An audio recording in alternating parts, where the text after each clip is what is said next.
Halo semuanya, perkenalkan nama lengkap saya Ansiana Glewae dengan NIM 2103010053 kelas 4B Program Studi Ilmu Administrasi Negara. Pada kesempatan ini saya akan memaparkan materi mata kuliah Hukum Administrasi Negara untuk memenuhi nilai ujian tengah semester 4. Langsung saja saya akan membahas mulai yang pertama, yaitu pengertian administrasi negara dan hukum administrasi negara.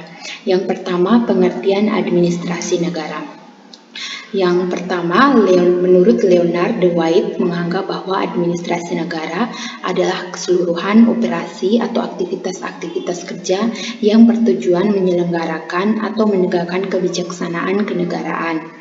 Yang kedua, Demok dan Koenig mengartikan administrasi negara ke dalam dua bagian, yaitu dalam arti luas, administrasi negara adalah kegiatan negara dalam melaksanakan kekuasaan politiknya.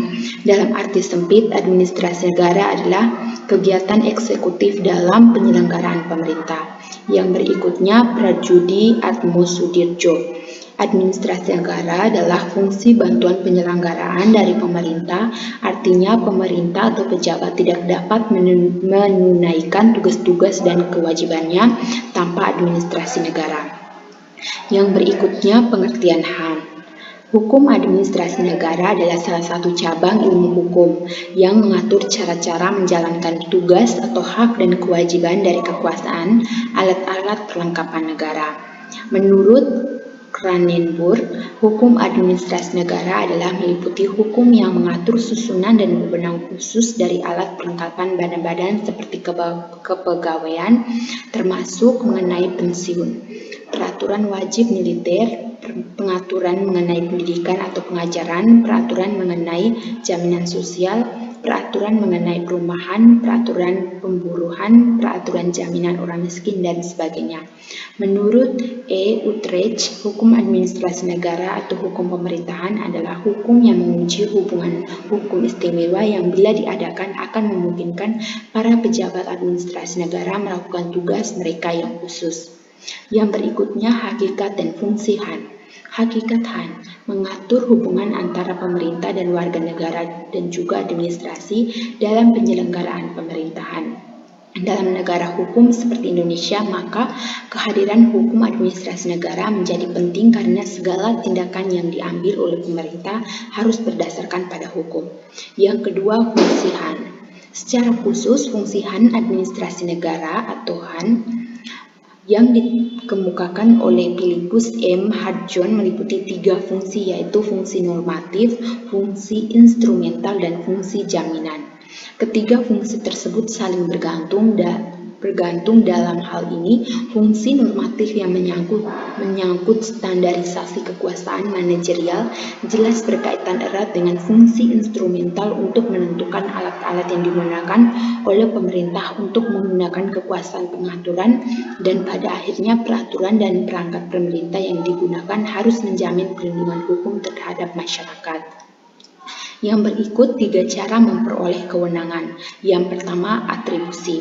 Atribusi merupakan wewenang untuk membuat keputusan atau besluyt yang langsung bersumber kepada undang-undang dalam arti material. Atribusi dengan demikian merupakan cara untuk membentuk wewenang tertentu dan pemberiannya kepada organ tertentu berdasarkan peraturan perundang-undangan. Yang berikut, delegasi. Delegasi merupakan pelimpahan wewenang untuk membuat besluyt oleh pejabat pemerintahan kepada pihak lain, dan wewenang yang dilimpahkan itu menjadi tanggung jawab pihak lain tersebut.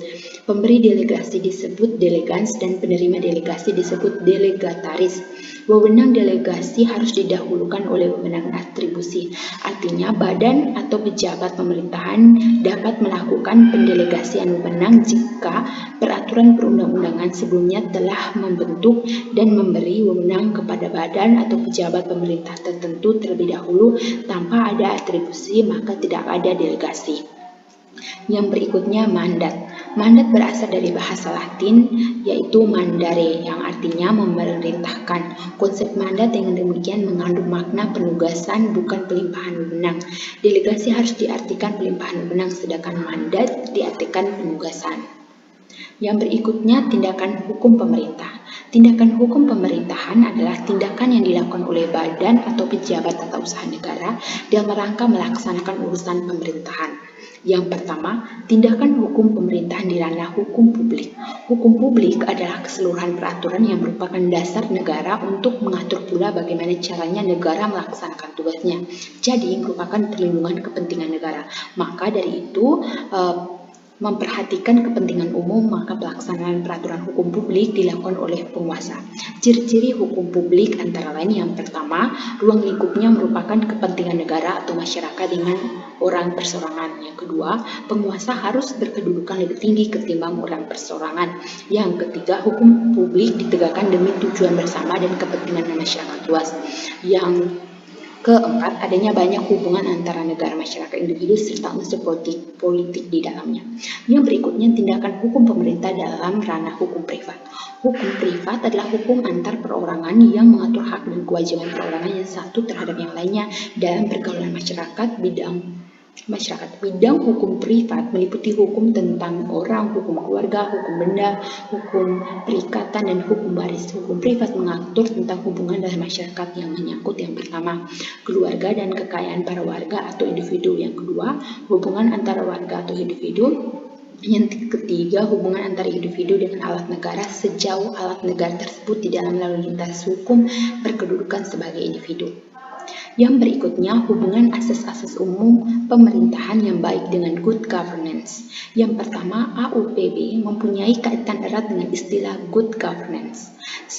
Yang kedua, Safri Nugroho atau Nugraha 2006 mengartikan good governance sebagai kepemerintahan yang baik.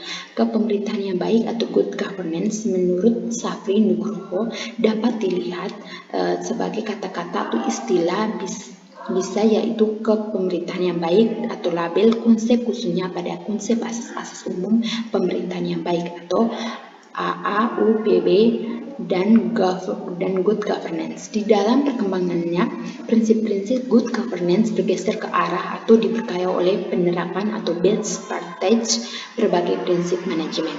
Gejala ini menunjukkan bahwa hukum administrasi negara memang selalu berkembang pada setiap waktu untuk dapat dipakai sebagai pedoman di dalam penyelenggaraan pemerintahan.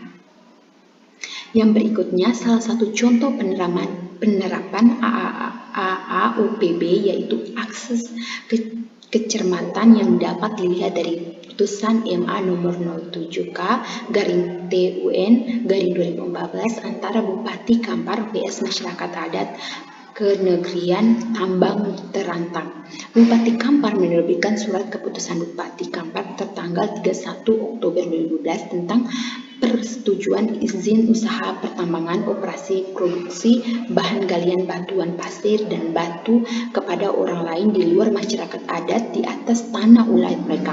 Majelis menolak permohonan kasasi dari Bupati Kampar dengan alasan bahwa Bupati Kampar dalam penerbitan izin usaha pertambangan tersebut bertentangan dengan asas kecermatan dalam AAUPB. Bupati Kampar melanggar asas kecermatan karena dalam penerbitkan izin usaha pertambangan tidak berdasarkan fakta-fakta hukum yang terjadi di masyarakat, tidak melakukan musyawarah dengan para pucuk adat dan tidak berpedoman pada para Kampar 12-1999. Sekian yang bisa saya sampaikan, saya pamit undur diri, semoga bermanfaat. Terima kasih dan